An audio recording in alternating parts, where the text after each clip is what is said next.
જેણે આ સંસારને સર્જન કર્યું છે, જે સંસારને ચલાવે છે, જે સંસારનો નાશ કરે છે, આ જે પરમાત્મા છે. ઉત્પત્તિ, સ્થિતિ અને લય આ ત્રણેય વસ્તુ ભગવાન કરે છે. એટલે આ વાત ઉપરથી આપણે એક ખાલી દ્રઢ નિર્ણય કરી લેવા જેવો છે કે આ દુનિયામાં આપણે તો કંઈ કરતા જ નથી. જે કંઈ કરી રહ્યો છે બધું ભગવાન કરી રહ્યા છે. આપણે કશું કરતા નથી. જે કંઈ થઈ રહ્યું છે એ બધું ભગવાન કરી રહ્યા છે. અને ભગવાન કરે એવું આપણે તો ન જ કરી શકો. તમે પરમાત્મા જે કરે તમે કરી શકો. લોકો ઘણા કહેતા હોય આપણા ધારો તો હું ન થાય, તમે ધારો તો શું તમારાથી ન થાય. નાનું એવું ખાલી એક કામ કરવું. એ એમ કહેતા હોય ને કે જે માણસો કે ધારો તો બધું થઈ જાય દુનિયામાં, તમારે બજારમાંથી એક દાડમ લઈ આવવાનું અને એની પાસે ફોડી નાખવાનું અને પછી કહેવાનું લે ભાઈ આ દાણા પાછા ગોઠવી દે, આમાં ગોઠવી દે. ખાલી આ સામાન્ય કામ છે, લે કર. ન થાય. કરી તો જુઓ કોઈ, કરી તો જુઓ મારો હરિ જે કરે તે કરી તો જુઓ. ભગવાને કાદવમાં એટલું રૂડું કમળ બનાવ્યું, ભગવાને પકમાં પંકજ બનાવ્યું. પંકજનો અર્થ છે કમળ. એ સતત ખીલેલું હોય. કમળ છે ને એ સતત ખીલેલું હોય. લોકો એને જોઈને પ્રસન્ન થઈ જાય. કમળ જુએ હોય કાદવમાં, પણ બહુ મોટી આશ્ચર્યની વાત એ છે એ કાદવમાં પાણીમાં ઉગ્યા પછી પણ પાણીનો સ્પર્શ ન કરી શકે. કાદવનો સ્પર્શ ન થાય. તમે કલ્પના કરો એ પંકજની કેટલી એ કમળની મહત્તા કેટલી હશે કે કાદવમાંથી તોડીને માણસો ભગવાન નારાયણના ગળામાં પહેરાવે છે, માં લક્ષ્મીને પહેરાવે છે. એ પરમાત્મા. અને એ પરમાત્માએ જે કર્યું તમે કરી જુઓ. અગત્ય ઋષિ એક અંજલિમાં પાણી આખું સમુદ્ર પી જાય અને તમને બે હાથે ખાલી એમ ઉલેચવા કીધું તમારથી ઉલેચાય? એ તો ઠાકોરજી કરે થાય. મોહ ને માયાના આ રંગ ઘડી ઘડી બદલે છે, પણ એકવાર તમે આ મોરના પીછામાં રંગ તો ભરી દો. કેમ ભરાય? સમજી લો કે ભાઈ અત્યારે ટેકનોલોજી, વિજ્ઞાન એટલું બધું આગળ વધી ગયું છે. વિજ્ઞાન શું ન બનાવી શકે? તો વિજ્ઞાનને ચેલેન્જ આપી શકાય ને એક એવી વસ્તુ તો છે જ હજી. કોઈને ખબર છે શું? વિજ્ઞાન ગમે તેમ કરે તો એ નહીં બનાવી કે લ્યો. આ દુનિયામાં સાયન્સ ગમે તેટલું આગળ વધી જાય તો આખું શરીર નિર્માણ થઈ જાય, પણ એ શરીરમાં લોહી તો મારો ઠાકોરજી કરે તો જ બને. બાકી આ દુનિયાની તાકાત નથી કે લોહી બનાવી શકે. આ દુનિયાનો સાયન્સ ગમે તેટલું આગળ વધી જાય, હૃદય બનાવી શકે, પણ હૃદયમાં પ્રાણ તો મારો ઠાકોરજી ધારે તો જ આવી શકે, ન એમાંથી કાઢી નાખે. ઉત્પત્તિ, સ્થિતિ અને લય આ ત્રણ વસ્તુ ઠાકોરજીના હાથમાં છે. આ સંસારનું નિર્માણ ભગવાન કરે છે, આ સંસારનું પાલન પોષણ ભગવાન કરે છે, અને આ સંસારનો નાશ પણ પરમાત્મા કરે છે. એટલે નાહકનું અભિમાન ન કરવું કે આ મેં કર્યું, હું કરું કરતન દૂજો કોઈ, આદર્યા કામ તારા અધવચમાં રહે, મારો હરિ કરે સો હોય.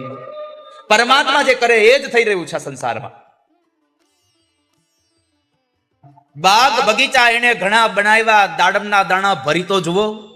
મારો હરિ જે કરે એ એકવાર તમે કરી તો જુઓ. આ તો પેલું ગાડા નીચે કૂતરું હેલું જાય એવું થાય.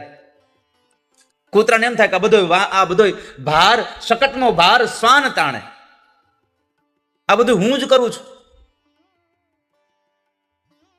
અને બહુ બધું એમ થતું હું કરું છું તો એટલું રાખવું કે મારાથી ભગવાન કરાવે છે, હું તો કઈ કરતો જ નથી.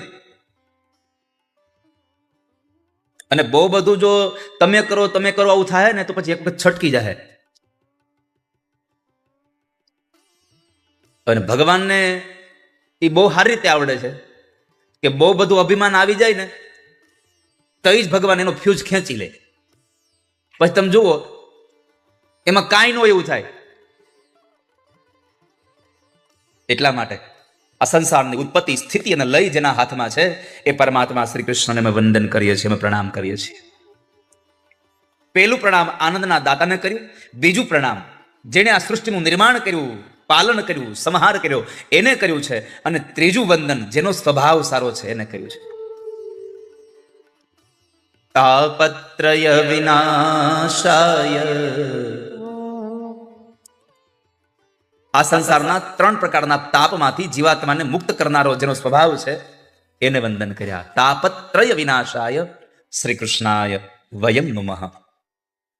હું તમને સંસારના ભયમાંથી છોડાવે એની કથા કહું છું. શું કીધું? સુતજીએ કીધું સંસાર ભય નાશનમ. હવે સંસારમાં ભય શેનો છે? તમને બધાને ડર શેનો લાગે દુનિયામાં? લગ્ન ન થાય ને એમ થાય કે મારા લગ્ન નહીં થાય તો એને એનો ડર હોય.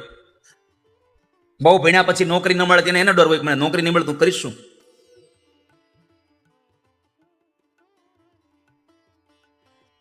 ઘણા લોકોને પોતાના સ્વરૂપનો બહુ બધો ડર હોય કે નહીં કદાચ મને કંઈક થાય, મારું આ સ્વરૂપ જતું રહે તો. ઘણા બધાને પોતાના ધનનો ડર હોય કે આ મારું આ ધન કોઈક લૂંટી જાય, કોઈક લઈ જાય. અને હું તો તમને પ્રાર્થના કરું છું કે તમારું ધન કોઈક લઈ જાય અને હાવ એમના હાથમાંથી તમારી નજર સામે આમ ઝૂંટવાઈ જતું હોય એ તમારે જોઈને દુઃખી થવું પડે. એના કરતાં તમારી પાસે એવું ધન હોય ને તો આવા ભગવાનના કાર્યમાં વાપરીને સુખી થાજો. પૈસા તમારી પાસે છે. આમ જો તમને એક્ઝામ્પલ આપું, આમ તમારા હાથમાં પૈસાનો એક આમ અહીંયા 50,000 બંડલ પડ્યું છે. ખાલી વિચારજો, છે નહીં? 50,000 બંડલ આમ છે હાથમાં, બરાબર? હવે આ 50,000 બંડલ હું આમ લઈ લઉં તો તમને દુઃખ થવાનું છે. હું આ 50,000 આમ લઈ લઉં તો દુઃખ થવાનું છે. પણ આ 50,000 તમે મને આમ આપી દેહો તો પૈસા તો 2 રીતે જવાના છે, એ પાક્કું છે. હું લઈ લઈશ તો પૈસા જવાના છે, તમે મને આપી દેશો તો તમારી પાસે પૈસા વયા જવાના છે. પણ હું લઈ લઈશ તો તમને દુઃખ થશે, પણ એ પૈસા તમે આપી દેશો તો તમને સુખ થશે. બસ આટલો જ ખાલી સમજવા જેવું છે કે આપણી સંપત્તિ કોઈક લઈ જાય એના કરતાં આપણે સારા કામમાં આપણી સંપત્તિ આપણે હાથે જ વાપરી દઈએ. તો સંસારનો ભય છે મરણ. હું મરી જઈશ તો શું થશે? બધું આ દુનિયામાં ક્યાં કોઈ કાયમ માટે રહ્યું છે? કોઈ કાલ ગયા, કોઈ આજ, અને કોઈ હજી જાને કો તૈયાર. બધા લાઈનમાં જ ઉભા છે. કોઈ અહીંયા જરા એમ છે નહીં, બધા લાઈનમાં જ ઉભા છે. અને લાઈનમાં પાછું એવી રીતે ઉભો રહેવાનું છે કે તમે ગમે તેટલું ભેગું કર્યું હોય, તમારે એમાંથી 1 રૂપિયો તમારે ભેગો લેવાનો નથી. બધું જ અહીંયા મૂકીને જવાનું છે. 1 રૂપિયો તમારે ભેગો આવવાનો નથી. અને મારે તમને બધાને પ્રાર્થના એ જ કરવી છે કે આપણી કમાયેલી સંપત્તિ આપણી ભેગી નથી આવવાની. તો એ સંપત્તિથી એટલું પુણ્ય કમાવ કે પુણ્ય તમારી સાથે ભગવાનના ધામમાં તમને લઈ જવા માટે તૈયાર થઈ જાય. તારા મોટા મોટા બંગલા રે, મોટર ને ગાડી વાડી, બધી માયા મૂડી મેલીને ખાલી હાથે જાવું પડશે. બધી માયા મૂડી મેલીને ખાલી હાથે જવું પડશે. બધી જ માયા મૂડી મેલીને તારે ખાલી હાથે જવાનું છે. સંતાનો પાછળ હોય તો એ સંતાનો કેવા માર્ગે પૈસા વાપરશે ખબર છે આપણને? ક્યાં માર્ગે પૈસા વાપરશે કોને ખબર?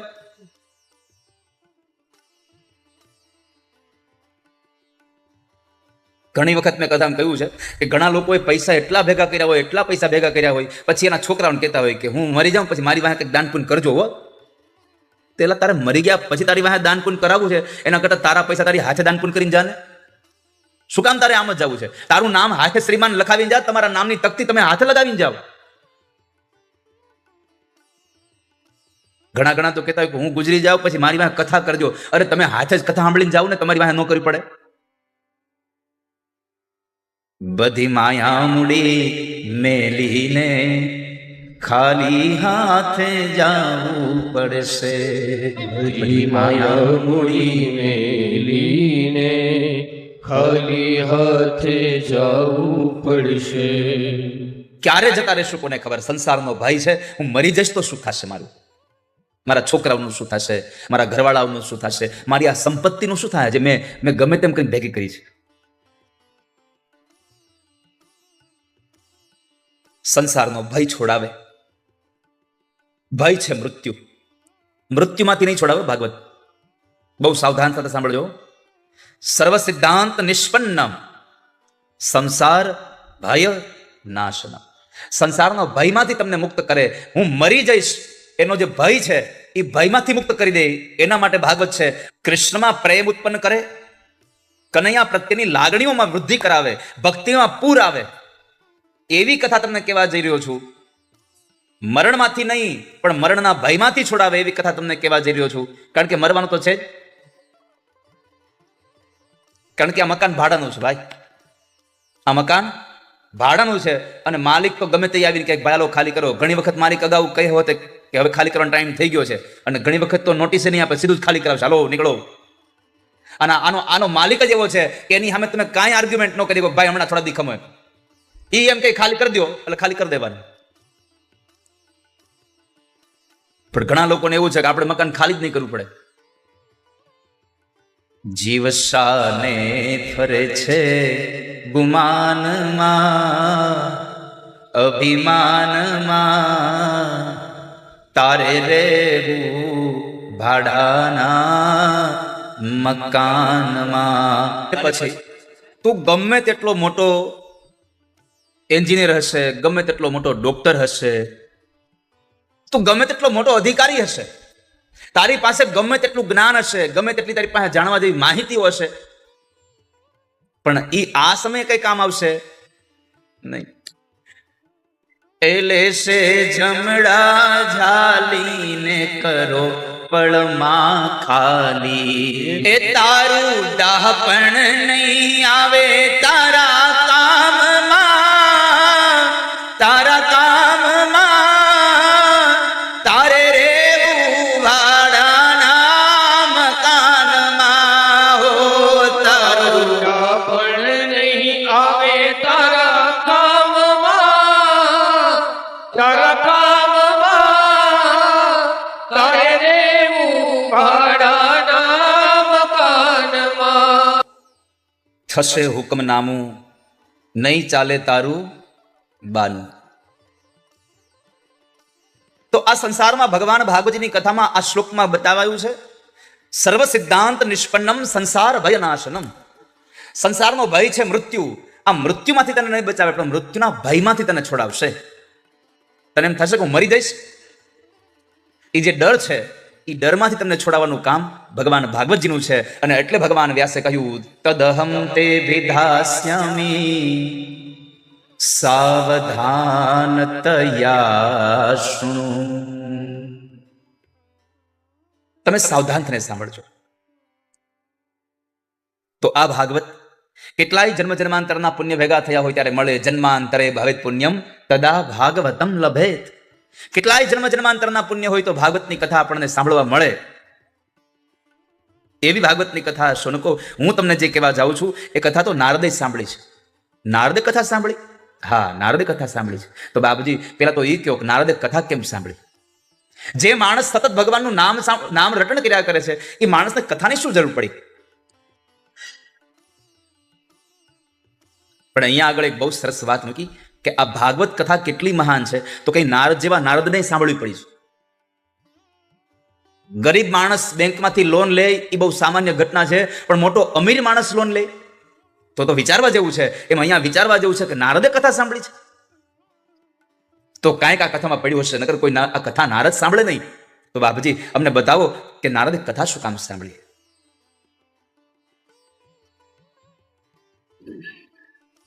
કથમ બ્રહ્મનદીનમુખ કુતશ્ચિંતાતુરો ભવાન ત્વરિતમ ગમ્યતે પુત્ર કુતશ્ચાગમનં તવ.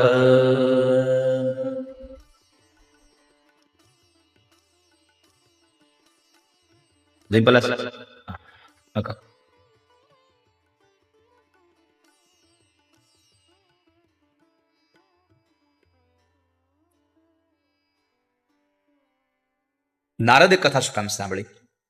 તો કહે એક વખતના સમયે નારદ આ ધરતી લોકમાં ફરતા ફરતા ફરતા ફરતા બદ્રી વિશાળ ક્ષેત્રમાં ગયા અને ત્યાં આગળ સનત કુમારો જ્યારે નારદને મળ્યા તો નારદજીના ચહેરા પર બહુ દુઃખ હતું. હવે સાધુ થઈને દુઃખી થાય? ઘરબાર મૂકીને સાધુ થયા પછી પણ જો સંસારમાં કોઈ વાતનું દુઃખ લાગતું હોય તો સાધુ થવાય જ નહીં. સાધુની વ્યાખ્યા જ છે કે બધી જ પરિસ્થિતિમાં જેને સુખની અનુભવ થાય એ સાધુ છે. જે નિર્માણ થઈ સ્થિતિ એ સ્વીકારી એ સાધુ. એટલે સનત કુમારોએ પ્રશ્ન કર્યો, કથમ બ્રહ્મનદીન મુખ. એ નારદ, તમારું મોઢું કેમ આજે દુઃખી દેખાય છે? તમે કેમ ગરીબડા થઈ ગયા છો? તમારા ચહેરાને જોઈને એમ લાગે છે કે જાણે સંસારનો કોઈ માણસ પોતાનું ધન કોઈ લોકો ચોરી ગયા હોય અને જેવો દુઃખી થયો હોય એવા દુઃખી દેખાવ છો. તમે આવું શૂન્ય મનસ્ક કેમ થઈ ગયા છો? તમારા દુઃખનું કારણ શું છે? શા માટે હેરાન થયા છો? ક્યાંથી આવો છો તમે અને જાઓ છો ક્યાં? તો કયો. નારદે બીજું કાંઈ ન કહ્યું, સીધું કહ્યું, આ સંસારમાં સત્ય નથી રહ્યું, તપ નથી રહ્યું, દયા નથી રહી, પવિત્રતા નથી રહી. આ બધી વાત માંડી. લોકો પેટ ભરા થઈ ગયા છે. જ્યાં સુધી જરૂર હોય ત્યાં સુધી બધા મીઠું મીઠું બોલે અને પછી તો કૂટ ભાષી. કામ પતી જાય એટલે કોણ કોણ તમે?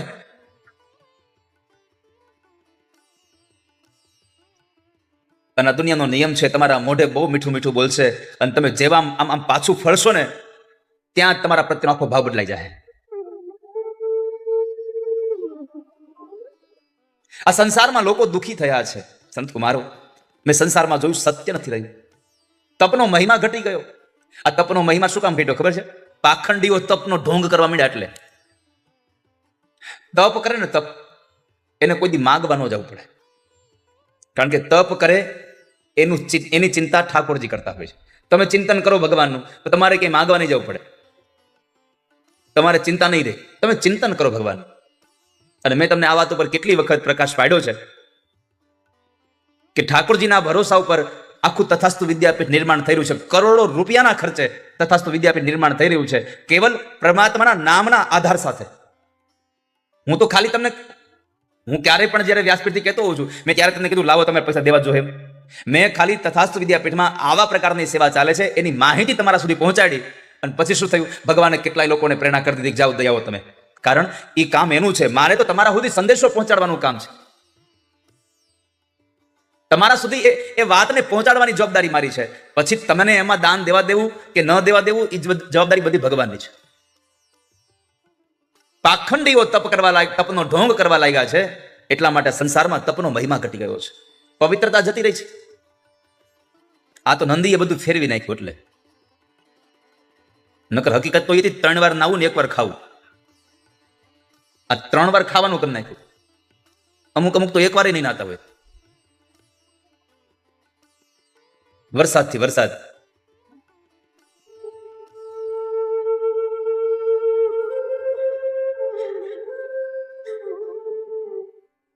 પરંતુ બાપ, સોચનો અર્થ છે પવિત્રતા. કેવલ બહારની પવિત્રતા નહીં. સવારમાં ઉઠીને મોંઘા શેમ્પુ અને સાબુથી નાઈ લઈએ એટલે પવિત્ર થઈ ગયા એમ નહીં. પવિત્રતાની જરૂર ભીતરથી છે. મનની પવિત્રતા બહુ જરૂરી છે. હૃદયની પવિત્રતા બહુ જરૂરી છે. તમારા વિચારોની પવિત્રતા બહુ જરૂરી છે. અને આ સંસારમાં તમે ગમે તેટલા સ્નાન કરી લેવો, ગમે તેટલું તમે નાઈ લેવો, હારા હારા મોંઘા પાવડર શેમ્પૂથી તમે નાઈ લેશો, પણ તમારું શરીર ચોખ્ખું થાય, જો મન ચોખ્ખું નહીં થાય તો તમને શાંતિ નહીં મળે કોઈ દિવસ. શાંતિ માટે મનની પવિત્રતા, અંતઃકરણની પવિત્રતા બહુ જરૂરી છે, બહુ આવશ્યક છે. અને મનની પવિત્રતા માટે એક જ સાધન છે, ભગવાનનું ભજન, પરમાત્માની કથા. એ તમારા મનને પવિત્ર બનાવે છે, તમારા ચિત્તને પવિત્ર બનાવે છે, તમારા અંતઃકરણને પવિત્ર બનાવે છે.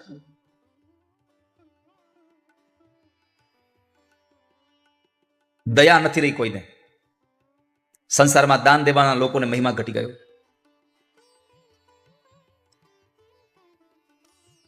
પેટ ભરા લોકો થઈ ગયા. ન બોલવાના શબ્દો બોલે છે. પોતાનું કામ કઢાવવા માટે થઈને માણસો શું કરી લે. ગવર્મેન્ટના અધિકારીઓ હોય ને મોટા, ઘણા વખત છે ચૈતન્યભાઈ, બધા લોકો આમ પોતાના દીકરાના લગ્નમાં 1000, 1500, 2000 ની થાળી રાખી હોય ને ડીશ, એટલે એમ કહેતા હોય કે ભાઈ આપણે એક ડીશ 2,000 રૂપિયાની રાખી છે. પણ તમે શું માનો છો, મોંઘા મોંઘી જમવાની ડીશ કેટલાની થાય? મોંઘા મોંઘી ડીશ કેટલાની હોય એ કયો મને. હાલો, જાગો ગ્રાહક જાગો. સૌથી વધારે સમજી લો ને કે 2,500 રૂપિયાની 5,000 રૂપિયાની ડીશ રાખી લો ને, મને હું વાંધો. 5,000ની મોંઘી ડીશ હોય જમવાની, બરાબર છે. આનાથી તો પછી વધારે હોય નહીં કઈ. ઘણી ઘણી જગ્યાએ 25-30 લાખની ડીશ થાય, 2 કરોડની ડીશ થાય. તમને થાય 2 કરોડ રૂપિયામાં જમાડે હું? અહીંની વાત નથી, બારગામની વાત છે. અમુક માણસોનું કામ એવું હોય કે જેને સરકારી અધિકારી સાથે જ કામ કરવાનું હોય, એની સહી વગર કામ થાય એમ હોય નહીં. એટલે પછી એ સાહેબ હારે એટલો સંબંધ મેળવે, પેલા પેંડાનું પડીકું દઈ દે પેકેટ, પછી ધીમે ધીમે કરતા કરતા કંઈક ભેટ જાય, અને પછી ઘરે જમવા બોલાવે, અને એ પરિવાર હારે જમવા આવે, પછી કે સાહેબ જરાક ઓલું સહી કરી દો ને એમાં. અને સાહેબ પછી જમી લે, પછી સહી કરી દે. એ 1.5 કરોડનું ટેન્ડર પાસ થઈ જાય. વિચારો એ ડીશ કેટલામાં પડી? સંસારના લોકો મોઢે સારું બોલનારા છે, પોતાને સ્વાર્થ હોય ત્યાં સુધી બધું સારું બોલનારા છે, પછી તો તું કોણ ને હું કોણ. આવા લોકોની અહીંયા આ સંસારમાં વેધા છે. તરુણી પ્રભુતા ગે હે શાલકો બુદ્ધિદાયક. સ્ત્રીઓના રાજ આવ્યા છે, અને હાળાઓનું તો અત્યારે જમાનો આવ્યો છે. સગા ભાઈને ન પૂછે, હાળાને ફોન કરે. અને હું તો કહું છું હાળો હારો હોય તો કરાય ફોન. અને આ હાળાની સલાહ લેવાનું આજકાલનું ક્યાં હાલે? પહેલે થયેલું આવે છે. કૃષ્ણ ભગવાનની સલાહ નહોતી લીધી અર્જુને, તો એના હાળા જતા નહીં. પણ કૃષ્ણ જેવો હાળો હોય ને તો સલાહ લેવાય, તો હારો માર્ગ બતાવે કે જીજાજી આમ કરાય.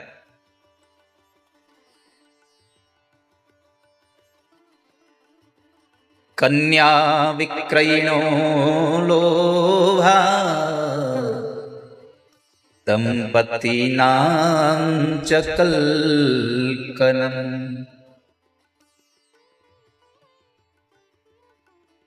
સ્ત્રીઓનો વેપાર થઈ રહ્યો છે.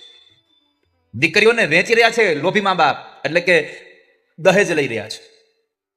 હવે તો બહુ પ્રાયઃ દહેજની પ્રથા ધીમે ધીમે નાબૂદ થવા લાગી છે, પણ એક સમય હતો કે દીકરીઓનું દહેજ લેવાતું. બીનુ સત્સંગ વિવેક ન હોઈ, રામ કૃપા બીનુ સુલભ ન સોઈ. બીનું સત્સંગ વિવેક ન હોય. જેના જીવનમાં સત્સંગ નહીં આવે એને વિવેક નહીં મળે, અને વિવેક મેળવવો હોય તો સત્સંગ જોશે, પણ સત્સંગ મેળવવો હોય તો પ્રભુની કૃપા જોશે. રામ કૃપા બીનું સુલભ ન સોય. પ્રભુની કૃપા થાય તો તમે અહીંયા આવી શકો, નકર ઘરેથી નીકળો ત્યાં જેમ કે ઘડી ખમો ને આપણે હારે જાવું, મારી શાકભાજી લેવા આવવું છે. હવે તારા શાકભાજી હાટું ત્યાં કથામાં નહીં આવવાનું. તો પ્રભુની કૃપા થાય તો સત્સંગ મળે, અને સત્સંગ મળે તો વિવેક મળે, અને એ વિવેકની પ્રાપ્તિથી આજે જ્ઞાન અને વૈરાગ્ય જાગ્યા. અને જે જગ્યાએ કથાથી ત્યાં આવ્યા, એટલે ભગવાનનું કહ્યું છે યત્ર ભાગવતી વાર્તા તત્ર ભક્ત્યા દિકમ રજેત. જ્યાં ભગવાનની કથા હોય ત્યાં ભક્તિ હોય છે, અને જ્યાં ભક્તિ હોય ત્યાં ભગવાન હોય ને હોય, જેમાં સંશય નથી. તો પરમાત્મા જે જગ્યાએ હોય. નારદજીની આ કથાથી જ્ઞાન વૈરાગ્ય જાગૃત થયા, પ્રભુ પ્રસન્ન થયા. પ્રભુએ પ્રશ્ન પૂછ્યો, નારદ માગો હું શું આપું તમને? આ કથાથી પ્રસન્ન થયો છું. અને ત્યારે નારદે કીધું, પ્રભુ અમારી એક જ ઈચ્છા છે કે આજ અમારી કથામાં જેમ પ્રગટ થયા એમ આ ધરતી પર ગમે ત્યાં કથા ચાલતી હોય, તમે ત્યાં એક વખત ભક્તોને દર્શન દેવા જાજો, એવી અમારી પ્રાર્થના. ભગવાને કીધું તથાસ્તુ. ભગવાને કહ્યું તથાસ્તુ. હવે આનો અર્થ એ થયો કે જ્યાં કથા હાલતી હોય ત્યાં ભગવાન આવે છે, એકવાર આવે છે ને આવે છે, પણ મુશ્કેલી એ છે ક્યારે આવે છે એ ભગવાન ન કીધું. પાછું પહેલા દિવસે કથાના શરૂઆતમાં આવે, કથાની વચ્ચે આવે, કથા પૂરી થાય ત્યાં આવે. એટલે તમારે શું કરવાનું ખબર છે? ભગવાનના દર્શન કરવામાંથી જો રહી ન જવું હોય તો હું કથામાં આવું એની પહેલા તમારે આવી જવું, અને હું જાઉં પછી તમારે જવું. આ ભગવાને કીધું છે, મેં નથી કીધું કે કથા દરમિયાન હું એકવાર ભક્તોને દર્શન દેવા ત્યાં જઈશ. અરે ભગવાન પોતે બોલ્યા, નાહમ વસામી વૈકુંઠે યોગીનામ હૃદયે ન ચ મદ ભક્તા યત્ર ગાયંતી તત્ર તિષ્ઠામિ નારદ. હે નારદ, જે જગ્યાએ મારા ભક્તો ભેગા થઈને મારા ગીત ગાય છે ત્યાં જઈને હું બિરાજમાન થાઉં છું. તો ઠાકોરજી અહીંયા આવશે એ વાત પાકી છે, પણ તમે વૈયા જતા નહીં હો. હું જાવ એની પેલા વૈયા જાવ તો કદાચ એવું બને તમે જાવ પછી આવે. એટલે હું જાવ પછી આવજો એ પાક્કું છે. હું વૈયો જાય પછી નહીં આવી, કારણ કે કથા નહીં થતી કોણ આવશે? જ્યાં સુધી કથા લે છે ત્યાં સુધી ઠાકોરજી આવવાના છે. તો એ ભક્તિને, જ્ઞાન વૈરાગ્યને પરમાત્માએ કથાએ જાગૃત કર્યા. એ કથા બતાવી અને પછી શોનો કોઈ પ્રશ્ન કર્યો કે બાપજી, તમે એવું કહેતા હતા કે આ ભાગવતની કથા પાપીઓને પાવન કરે છે, તો અમારો પ્રશ્ન એ છે, આ કથા કેવા પાપીઓને પાવન કરે છે? કેવા કેવા લોકોને આ કથાથી મુક્તિ મળે છે? મુક્તિનો અર્થ એને સમજશો વાલા વૈષ્ણવો કે મરી ગયા પછી જે મુક્તિ મળે એની વાત છે. આપણે તો મર્યા પછી મુક્તિ જોતી નથી, આપણે તો જીવતા જ મુક્તિ જોઈએ છે. અહીંયા મર્યા પછીની મુક્તિની ક્યાં ખબર જ છે શું છે? આપણે તો જીવતા મુક્ત થઈ જવું છે બસ. મુક્તિની વ્યાખ્યા કહું તમને. મુક્ત કોને કહેવાય?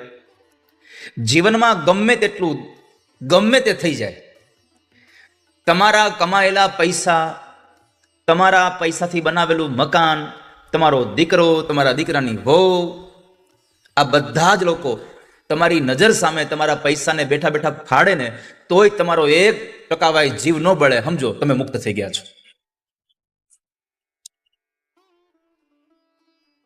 તમારો દીકરો તમારા પૈસાનું જુગાર રમી જાય, હારી જાય, છતાં પણ તમને કોઈ ફેર ન પડે,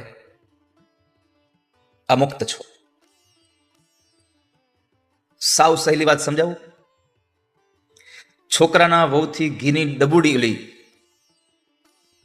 વહુથી ઘીની ટબુડી, જો ડબો નહીં, ટબુડી જ ઢોળાઈ જાય અને સાસુમાં કાંઈ બોલે નહીં, સમજવાનું આને કથા અસર કરી ગઈ છે, આ મુક્ત છે. હવે ઉપાધિ છે. અત્યારે જે બધા જ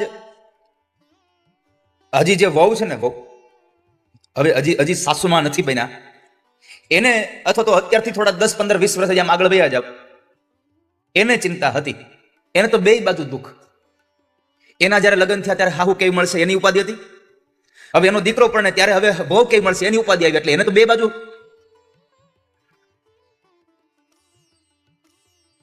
હશે આમાં ઘણા હશે એવા તો.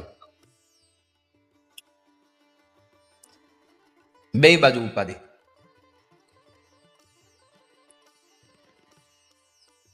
તો હું મુક્ત કોને કહેવાય? કે જીવનમાં જે કંઈ થઈ રહ્યું છે ભલે થઈ રહ્યું, બસ મારું કર્તવ્ય છે પરમાત્માનું નામ લેવું, ભગવાનના નામ સાથે મારે મારો જીવનનો નિર્વાહ કરવો. આ મુક્ત માણસ છે.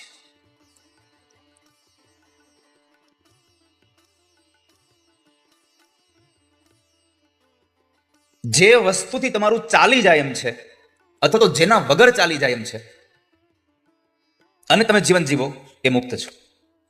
એક મહાત્માજી, મુક્ત કોને કહેવાય? એક મહાત્માજી પાત્ર લઈ અને પાણી પીવા ગયા. જ્યાં જુએ છે તો જે પાણીની જે પરબ હતું એની બહાર નાનું એવું ખાબોચિયું ભર્યું હતું, એમાં કૂતરું ઊભું ઊભું પાણી પીતું. મહારાજે જોયું કૂતરું પાણી પીવે છે અને ત્યારથી એને નક્કી કર્યું કે આ કૂતરાને ક્યાં હાથ છે? આ તો હાથ વગર પાણી પીવે છે. આ કૂતરા પાસે ક્યાં કોઈ સાધન છે એના વગર પાણી પીવે છે?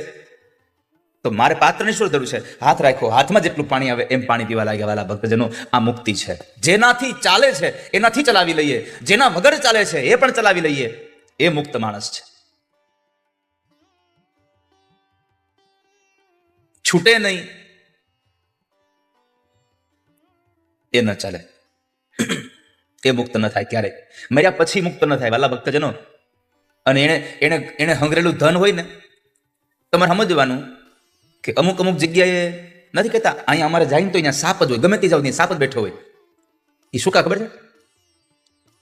એ જીવતો તો અહીંયા ધન દાટ્યું હતું અને એનું ધન કોઈને લેવા દેવા માંગતો, એટલે ઘણા મર્યા પછી હોતે સાપથી ફૂફાડા મારે. અહીં તો અડતો જ નહીં આ ધન મારું.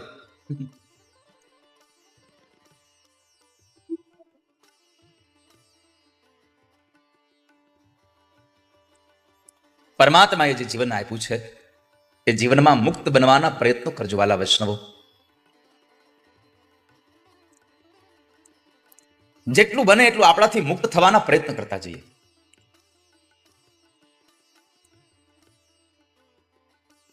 પણ કરુણા એ છે, આ સંસારમાં ઘણા બધા લોકો લઘુતા ગ્રંથિથી મરતા હોય, ઘણા એના કરતા ગુરુ ગ્રંથિથી મરતા હોય. બહુ બધા લોકો એવા છે જે એની ગ્રંથિથી જ મરતા હોય. આજે આટલો સુંદર અવસર આપણને મળ્યો છે. શૌનકોએ આપણા બધા માટે પ્રશ્ન કર્યો કેવા કેવા લોકો છે કે જેને આ ભાગવતની કથા મોક્ષ ગતિ આપી દે, મુક્તિ આપે છે. યસ્ય શ્રવણ માત્રેણ પાપ હાનિ પ્રજાયતે. કેવા કેવા પાપ લોકો આમાંથી કરતા હોય તો છૂટી જાય છે? તો ભગવાન વ્યાસે લખ્યું, પંચોગ્ર પાપા છલ છદ્મકારીણ ક્રૂરા પિશાચા ઇવ નિર્દયાશ્ચયે બ્રહ્મસ્વ પુષ્ટા વ્યભિચારિકારિણા સપ્તાહ યજ્ઞેન કલો પુનંતિ તે. 5 પ્રકારના પાપ કરવા વાળો માણસ આ કથા સાંભળે તોય ભગવાન એને મુક્ત બનાવે છે.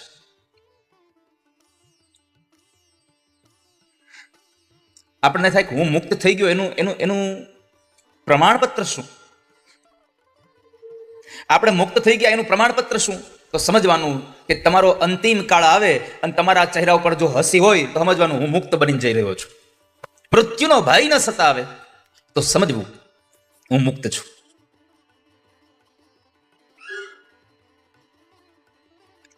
તો સૌથી પહેલું કહ્યું, બ્રાહ્મણના ધનથી જે પુષ્ટ બન્યો હોય, ધર્મનું ધન લઈ લીધું હોય, ધર્મના નામે પૈસો ઉઘરાવી જેને લઈ લીધો હોય, એવા માણસો પણ બ્રહ્મ હત્યાના અધિકારી છે. એવા માણસોને પણ લઈ લીધો એટલે કે ખબર ન હોય અને બ્રાહ્મણનો ધર્મનો પૈસો તમારી પાસે આવી ગયો હોય, અજાણતાથી પાપ કર્યું હોય, એવા પાપમાંથી મુક્ત કરે છે. જરાય તમે એવું ન બાંધશો કે દાદાએ કીધું છે આવો આ 5 પ્રકારના પાપ કર્યા પછી પણ જો કથા સાંભળી લઈ તો મુક્ત થઈ જાય, હાલો હાલો ધન લઈ આવો ગમે. આવું નથી. આ કથા એમ બતાવે છે કે તમારાથી અજાણ્યાથી તમને ખબર નથી, એમ ધર્મનો પૈસો તમારામાં આવી ગયો, તમે પૈસાનો ઉપયોગ તમારા અંગત ખર્ચ માટે કરી નાખો, પછી તમને ખબર પડી કે આ તો ધર્મનો પૈસો મારાથી આવી ગયો. તો બ્રાહ્મણના ધનથી જે પુષ્ટ થયો હોય એવા લોકોને આ ભાગવતની કથા મુક્ત આપે છે, મુક્તિ આપે છે. બીજું, ક્રૂર સ્વભાવનો હોય. ઘણાના સ્વભાવ ક્રૂર બહુ હોય. તમે જોજો, એટલો નિર્દયી, એટલો ક્રૂર હોય કે બેઠો બેઠો આમ કથા સાંભળતો હોય અથવા તો ક્યાંય એવી જગ્યાએ બેઠો હોય અને ત્યાંથી જો મકોડો કે કીડી કાંઈ નીકળે તો બાજુમાં પડેલી હળીથી એને દબાવતો હોય. હવે એને તારું શું બગાડ્યું? જવા દે ને. જે આપણું કશું નથી બગાડતા છતાં પણ તમે એનું બગાડ્યા વગર નથી રહી શકતા, આવા ક્રૂર અને પિશાચ નિર્દયી હોય સાહેબ.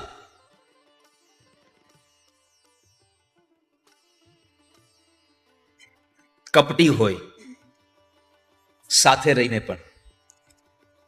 મને હમણાંથી એવું લાગે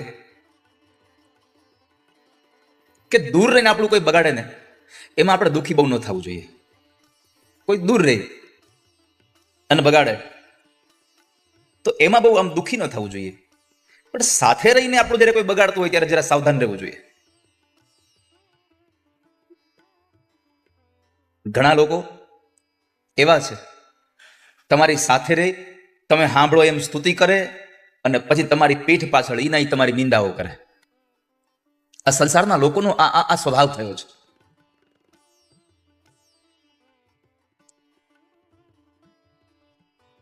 તો કપટી હોય બધી જ જગ્યાએ, બધા જ વિભાગમાં કહું છું, બધે કપટી. કોઈ આપણો ધંધામાં ભાગીદાર હોય એમાં કપટ કરતો હોય, કોઈ બીજી ત્રીજી જગ્યાએ જ્યાં પણ આપણી સાથે કોઈ કામ કરી રહ્યો છે એ માણસ કપટ કરતો હોય. આવા કપટી અને છેલ્લે વ્યભિચાર. આ 5 પ્રકારના જેવા લોકો પાપ કરી રહ્યા છે અને પછી એને સમજાઈ જાય કે આ મારાથી ખોટું થયું, હવે શું કરવું? જેને પોતાના જાણી જોઈ અથવા તો અજાણતાથી આવા પાપ થયા પછી એને પોતાને પછતાવો થયો કે હવે મારે કરવું શું, આ તો મારાથી બહુ ભૂલ થઈ ગઈ છે, હવે મારે કેમ મુક્ત થવું? આવો પછતાવો થઈ જાય અને જ્યારે જીવન પરિવર્તન કરવાની ભાવના થાય ત્યારે એવા લોકો જો ભાગવતની કથા સાંભળે તો તમારા જીવનમાંથી તમને મુક્ત બનાવી દે ભાગવતની કથા. તમારે હંમેશા, હું હંમેશા કહેતો રહ્યો છું, તમે જે કામ કરો છો એ કામમાં તમારે સતર્ક રહેવું, સજાગ રહેવું, સતત જાગતું રહેવું. ડ્રાઇવિંગ કરો ત્યારે હુઈ જાવ તો હાલે? હાલે? ગમે એટલા ઠાયકા હોય તો આપણે મોઢું ધોઈ તો ગાડી હકાવીએ. કેમ? કે અથડાઈ ન જઈએ એનો ડર છે એટલા માટે. તો બસ ગાડીમાં હાથ રાખશો તો તમને તરત ખબર પડી જશે. આ તમારા કર્મમાંથી તમે છૂટી જશો, તમારો કર્મ ચૂકી જશો તો બહુ લાંબા ગાળે ખબર પડશે કે આ તો કર્મનું ફળ આવ્યું. આ તરત નહીં અથડાય અહીંયા. પણ અહીંયા જે તમે અહીંયા ચૂકી ગયા છો, તમે જે અહીંયા ઝોકું લઈ લીધું છે, અહીંયા તમે જે સૂઈ ગયા છો, એ સુવાનું તમને પરિણામ આજ નહીં, કાલ નહીં, પરમ દિવસ નહીં, ઘણા લાંબા સમયે તમને એનું ફળ મળશે. ત્યારે થશે કે મારાથી કયા એવા કર્મ થઈ ગયા. દાદા ભીષ્મએ પૂછ્યું, પ્રભુ મેં તો મારા પિતાજીના વચનને ખાતર બ્રહ્મચર્યાસનનું પાલન કર્યું, મેં ક્યારેય કોઈનું ખરાબ નથી કર્યું, અને છતાં મને બાણ સૈયા મળી. શા માટે? આ દુઃખ મેં એવું તો કયું પાપ કર્યું? અને ત્યારે ભગવાન કૃષ્ણએ કીધું, દાદા પાપ કર્યું નથી, ખાલી દુશાસન જે દ્રૌપદીના ચીરહરણ કરતો હતો એને તમે જોઈ ગયા છો ને, એનું આ પરિણામ છે. ક્યારે મળ્યું? છે કુરુક્ષેત્રના મેદાનના યુદ્ધમાં. તો અહીંયા મારે તમને બધાને એ કહેવું છે કે તમે તમારા કર્તવ્યમાંથી જ્યારે પણ ચૂકી જશો ત્યારે ફળ એનું તત્કાળ કદાચ નહીં મળે, પણ એ મળશે પાકું છે. કર્મણ્યવાધિકારસ્તે માં ફલેષુ કદાચન. સત્કર્મનો તમારું તત્પર રહેવું જોઈએ. એટલે ભગવાન વ્યાસે લખ્યું, સત્ય સત્કર્મ તત્પરા. તત્પર રહેનારો માણસ. આ સંસારમાં આપણી અપેક્ષાઓ સંપન્ન થાય ત્યાં સુધી આપણને સૌ પ્રેમના એ નાટકમાં ડૂબાડી રાખે છે.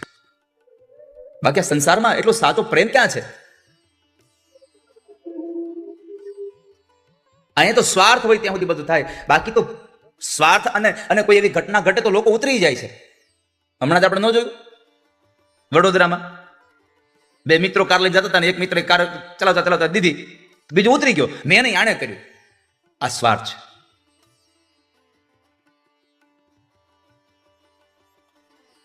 પતિ પત્નીએ, એક સ્ત્રી એક પુરુષે લગ્ન કર્યા. પ્રેમ કેટલો હું તમને બતાવું. કેટલો પ્રેમ. બે લગ્ન કર્યા. 1 વર્ષ બરાબર આમ તમે જુઓ પ્રેમમાં એટલું બધું ઓતપ્રોત આવ્યું. શિયાળો હોય તો ગુલ્ફી ખાવા લઈ જાય.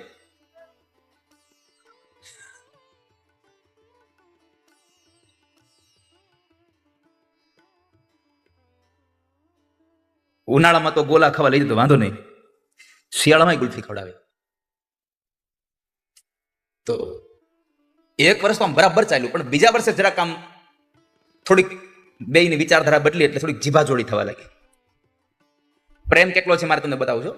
બેયની જીભાજોડી ચાલુ થઈ ગઈ બીજા વર્ષે. ત્રીજા વર્ષે તો તું મેં થવા લાગ્યું.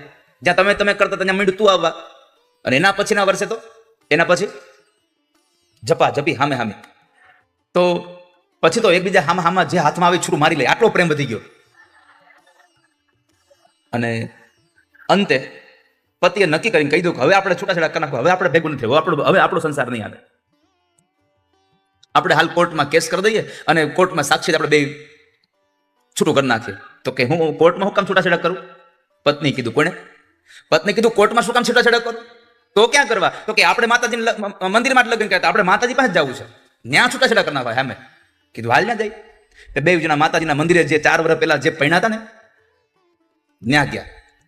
ત્યાં જઈ અને બે નક્કી કર્યું કે માતાજી અમે તમારી સાક્ષી લગ્ન કર્યા હતા, આ તમારી સાક્ષી જ અમે બે અહીંયાથી છૂટાછેડા કરીએ છીએ. અમે બે પ્રેમ લગ્ન કર્યા હતા તમારી સાક્ષીએ. અમારી બેની વચ્ચે અમારા બેમાંથી કોઈની ભૂલ હશે એટલે આવું થયું. તે પત્નીએ કીધું કે માતાજી જો અમારા બેના આ છૂટાછેડામાં જો મારા પતિનો વાંક હોય તો અત્યારે જ મારી નાખો. કેટલો પ્રેમ! મારા પતિનો વાંક હોય તો અત્યારે એને મારી નાખો, અને મારો વાંક હોય તો મને અત્યારે જ વિધવા કરો. બે બાજુ ઉપડવાનું તાન જ હતું. આટલો પ્રેમ હોય છે. મુંચા જ્ઞાન પ્રજારૂપમ બલિષ્ઠા કર્મણો ગતિ. પણ જયારે મા બાપ જીવનમાં ન રહે ત્યારે સમજાય જાય કે માની કિંમત શું હતી.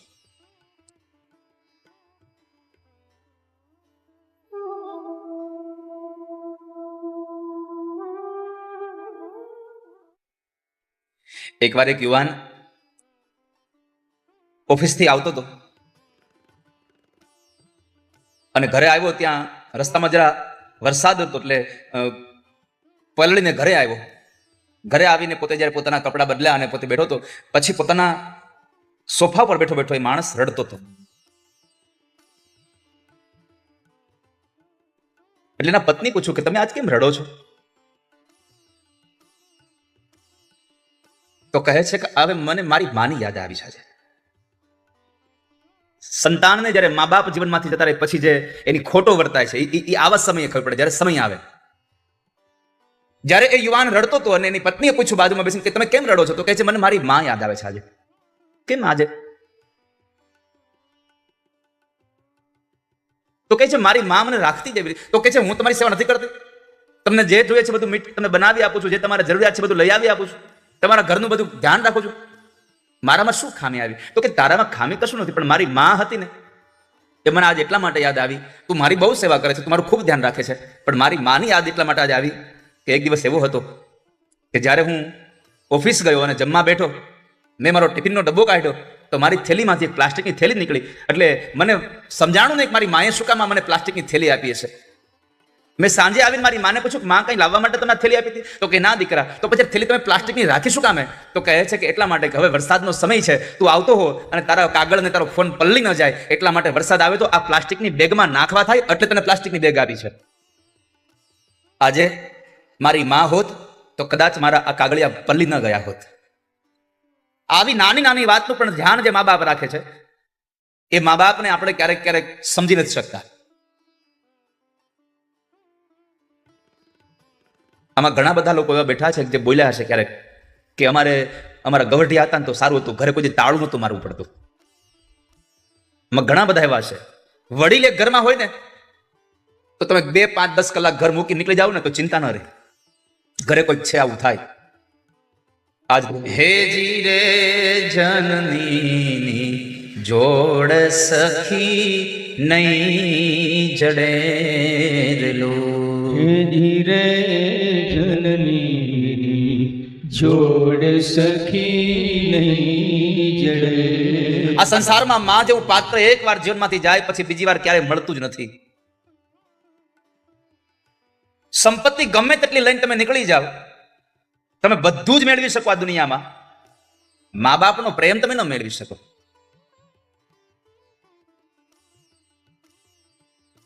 તમે જોજો સાસરે ગયેલી દીકરીને જ્યાં સુધી મા બાપ હયાત છે ત્યાં સુધી પીરીએ જવાની બહુ હામ થયા કરે.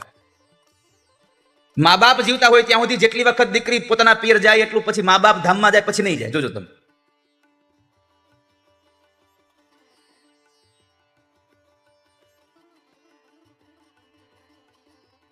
કવિને કોઈકે પૂછ્યું કે માને તમે કહો છો કે મા તો સતત દીકરાઓ પ્રત્યે પ્રેમ એનો વરસાવ્યા કરે, તો માને શું આકાશમાં રહેલી વાદળી કેવી જોઈએ? કવિએ ના પાડી દીધી કે ના, કારણ કે આકાશમાં રહેલો વાદળ એ સતત ન વરસે. આકાશમાં વાદળાઓ 4 મહિના હોય, 4 મહિનામાં કેટલા મહિના વરસે એનું નક્કી નહીં, પણ માનો પ્રેમ બાળક ઉદરમાં આવે ત્યારથી લઈ અને માં મરે ત્યાં સુધી બાળકને એક જ સરખો પ્રેમ કરે. ગંગા નીર તો વધે ઘટે રેલો. ગંગામાં પૂર આવે તો વળી પાછી ગંગાનું એ પ્રવાહ વધી જાય અને ઉપરવા વરસાદ બંધ થઈ જાય તો ગંગાનું નીર ઘટી જાય. માનો પ્રેમ કોઈ દી આજ વધારે કાલ ઓછો, આજ વધારે કાલ ઓછો એવું થાય જ નહીં. તમે કોઈ દી સાંભળ્યું અંધ માણસનું એક્સિડન્ટ થયું? જેને ભગવાને 2 આપ્યું આવડી ઈ થાંભલા રે ભટકાય. એક જણો આમ બજારમાં હાલો જતો હતો, અહીંયા આમ તેલ લગાડેલું, આટલું કપાળ ચમકતું હતું. તો એની હારેનો મિત્ર બરાબર થયો, એને પૂછ્યું કે એલા આ શું થયું, આ કેમ કરતા? તે બરાબર હાલ્યા જતા હતા, એને પૂછ્યું આ થાંભલો છે ને? હા. એ કે તને દેખાય? હા દેખાણો. આર્યો? એ કે મનનો દેખાણો. ભગવાને આપી હોય 2 કોડા જેવી આંખોમાં તો ન દેખાય, અને અંતને આંખો બંધ હોય તો ક્યાંય એનો એક્સિડન્ટ નથી થયા.